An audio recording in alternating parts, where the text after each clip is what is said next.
अस्सलाम वालेकुम दोस्तों, मैं हूं असगर चौधरी और शहर इक़्तिदार का मौसम बड़ा आज खूबसूरत है। हल्की हल्की बूंदाबांदी हो रही है। ताहम अगर सियासी टेम्परेचर की बात करें तो वो जुलाई और अगस्त की इस वक्त मंजर कशी हो रही है। और बिलखसूस गुज़श्ता रोज़ जो कमिश्नर रावलपिंडी का जो इतराफ़ी बयान था, उसने तो बहुत सारे जो पंडित थे, सियासी पंडित, उनके पैरों तले से ज़मीन खिसका दी थी।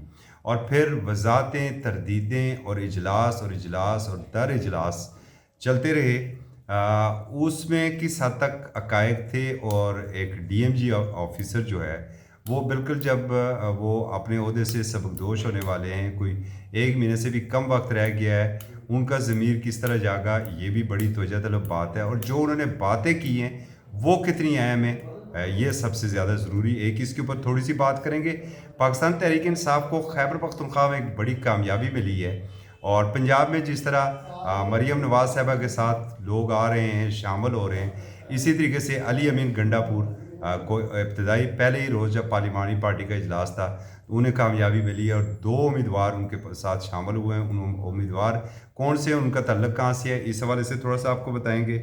और साथ ही जो पाकिस्तान तहरीक-ए-इंसाफ की जो इस वक़्त क़यादत है, चेयरमैन और सेक्रेटरी जनरल, उन्होंने प्रेस कॉन्फ्रेंस किया और उन्होंने कहा कि हमारी 180 नशिस्तें हैं। और उन्होंने एक बार फिर पंजाब और वफाक में हुकूमत बनाने का दावा भी किया है। साथ ही पीपल्स पार्टी और मुस्लिम लीग नून में मामला तय होते भी नज़र आ रहे हैं। और दूसरी जानब अगर बात की जाए सियासी टेम्परेचर की, तो वो थमने का नाम ही नहीं ले रहा है।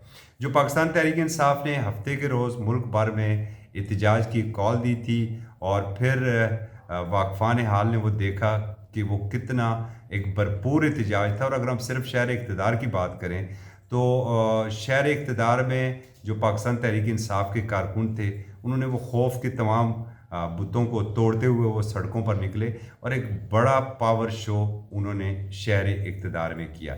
ये बिल्कुल एक क्लियर एक मैसेज था। और उसके बाद कल जो इलेक्शन कमीशन का भी जो इजलास हुआ था, इलेक्शन कमीशन ने भी अपने इजलास में कुछ गौर वोज़ किया है। और फिर एक इंक्वायरी कमेटी भी बनी है, जो कि रावलपिंडी डिवीज़न के जितने भी आरओज़ हैं और डीआरओज़ हैं, उनके बयानात कलमबंद किए जाएंगे। और चीफ कमिश्नर जो कमिश्नर रावलपिंडी है, उनके इल्ज़ामात का जायज़ा लिया जाएगा। कमिश्नर रावलपिंडी का जो गो कि उनका जो वो प्रेस कॉन्फ्रेंस थी, वो पीएसएल की थी। और जिस तरह शेर अफजल मरवत कहते हैं कि प्रोग्राम तो बढ़ गया, तो इसी तरीके से जो वो प्रेस कॉन्फ्रेंस थी या पीएसएल था, तो पीएसएल जो है वो फिर मुल्की मंजरनामे में हकीकी मानों में बढ़ गया। और सिर्फ वो जो कमिश्नर रावलपिंडी का बयान था, वही ज़बान ज़द आम था। सोशल मीडिया के ऊपर तरह तरह के उसके ऊपर तबसरे भी होते रहे। और इसी दौरान कमिश्नर रावलपिंडी का जो 13 फरवरी को उनको अमेरिकन वीज़ा जो इजरा हुआ है, वो भी सोशल मीडिया की जीनत बना। इल्ज़ामात बहुत संगीन है, और ये अंडर कारपेट करने या मिट्टी पाओ पॉलिसी से इसका हल नहीं निकलेगा। आज हर शख्स के ज़हनों में एक तो जो जुम्मे को पाकिस्तान तहरीक इंसाफ ने एक बड़ी प्रेस कॉन्फ्रेंस की थी, और जिसमें मुल्क भर के जिन हलकों के हवाले से उनका दावा है कि हमारे लोगों को हराया गया था, उन उम्मीदवारों ने फॉर्म 45 के साथ वो प्रेस कॉन्फ्रेंस की थी। वो वहाँ से भी शकूक व शुबहात में बहुत इजाफा हुआ था। और फिर कमिश्नर रावलपिंडी का एक इस ओहदे के ऊपर रहने वाले ऑफिसर, जिसने अपनी सारी ज़िंदगी जो है सिविल सर्वेंट पे गुजारी है, और डीएमजी ग्रुप का वो अफसर है, वो अपना इतराफ़ी बयान कर रहा है। वो कह रहा है कि मुझे रात को नींद नहीं आ रही थी, पहले मैंने ख़ुदकशी का सोचा, और फिर मैंने सोचा कि क्यों ना मैं ये हक़ाइक़ सामने रखूं। तो इसके लिए सबसे ज़्यादा ज़रूरी है गो कि उसी वक्त चीफ जस्टिस ऑफ पाकिस्तान का एक मुख्तसर सा क्लिप भी आ गया था। इलेक्शन कमीशन की भी तरदीद आ गई थी। लेकिन इन चीज़ों से, तरदीदों से, प्रेस रिलीज़ों से मामलात हवाल नहीं होंगे। ज़रूरत इस अमर की है कि इस वक्त आप एक ट्रूथ कमीशन बनाएं, और ट्रूथ कमीशन और उस सारे मामलात की तहकीक करे, और हर एक आके वहाँ पर सच बोले। आधा या अपने मतलब का सच नहीं, बल्कि पूरा सच। और पूरा सच ही इस मुल्क को इस हेजानी कैफियत से निकाल सकता है। दूसरी तरफ खैबर पख्तूनख्वा का जो आज ये भी इतलात थी कि इलेक्शन कमीशन ने अभी तक नोटिफिकेशन जारी नहीं किया है, जो उनके नामज़द वज़ीर आला के हैं अली अमीन गंडापुर। लेकिन अब थोड़ी देर पहले ये इतला है कि इलेक्शन कमीशन ने उनका एक नशिस्त का नोटिफिकेशन जारी कर दिया। उन्होंने आज पार्लिमानी पार्टी का इजलास पेशावर में किया है और उनके अरकान वहाँ पर उस इजलास में शरीक थे। अच्छी खबर उसके अंदर पीटीआई के लिए ये थी कि हज़ारा से 2 आज़ाद उम्मीदवार जो मुंतखब हुए थे, बाकी तो तकरीबन वहाँ पर सारा पीटीआई ने ही क्लीन स्वीप किया है, तो वो 2 तुरगर और अपर कोहिस्तान, उन दोनों ने आज पाकिस्तान तहरीक इंसाफ में बाज़ाब्ता शमूलियत का ऐलान किया है।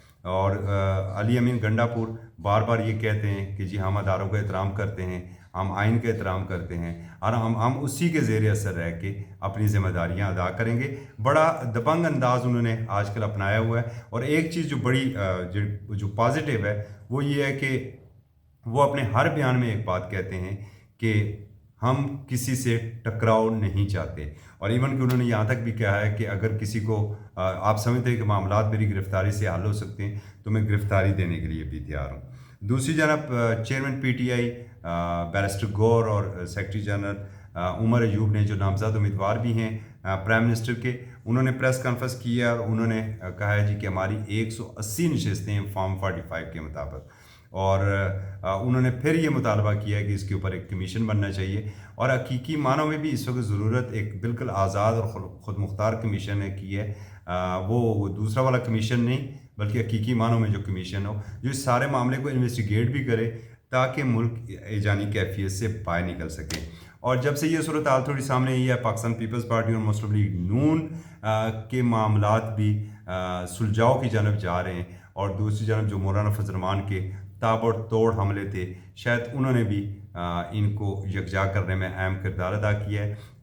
अभी आज़ाद उम्मीदवारों की शमूलियत में चंद दिन नहीं बल्कि अब तो घंटों की बात रह गई है। उन्होंने अपनी शमूलियत करनी है सियासी जमातों में। और पाकिस्तान तहरीक इंसाफ के जो आज़ाद अरकान हैं वो भी उनकी बात हो रही है मुख्तलिफ़ जमातों से। आज पता चला है कि मजलिस वहदत मुस्लिमीन के साथ वो नहीं कर रहे हैं। सुन्नी इत्तेहाद कौंसल या पाकिस्तान सुन्नी तहरीक के साथ उनकी बातचीत तकरीबन मुकम्मल हो चुकी है। और साथ जो पीटीआई पार्लियामेंटेरियन की बात हो रही थी वो भी ऊँट लगता है कि अगले चंद घंटों तक किसी न किसी करवट बैठेगा। अल्लाह करे जो भी हो इस वतन अजीज़ के लिए अच्छा हो। और जो ये कैफियत इस वक्त जारी और साथ ही निगरान मुसलसल कौम की मंजी पीढ़ी ठोकने के ऊपर लगे हुए हैं। ज़ाहिर है भाई उन्हें पूछने वाला तो कोई नहीं है, ना ही उन्होंने कौम के सामने जवाबदेह होना है। वो एक जानब अगर बिजली की कीमत में इजाफा करते हैं तो उस दूसरी सांस में ही वो पेट्रोलियम मसनूआत की कीमतें बढ़ा देते हैं। और फिर जिस तरह हालिया दिनों में गैस की कीमतों में इजाफा हुआ है, अब जो आने वाली हुकूमत होगी वो चाहे पाकिस्तान तहरीक इंसाफ हुकूमत बनाती है या मखलूद हुकूमत बनती है या फिर मामला कुछ कौमी हुकूमत की तरफ जाता है, तो ये सारा भुगतना फिर कौमी हुकूमत को, मखलूद हुकूमत को या पाकिस्तान तहरीक इंसाफ को पड़ेगा। अब तक के लिए इतनी, मुझे इजाज़त दीजिए। अल्लाह हाफ़िज़।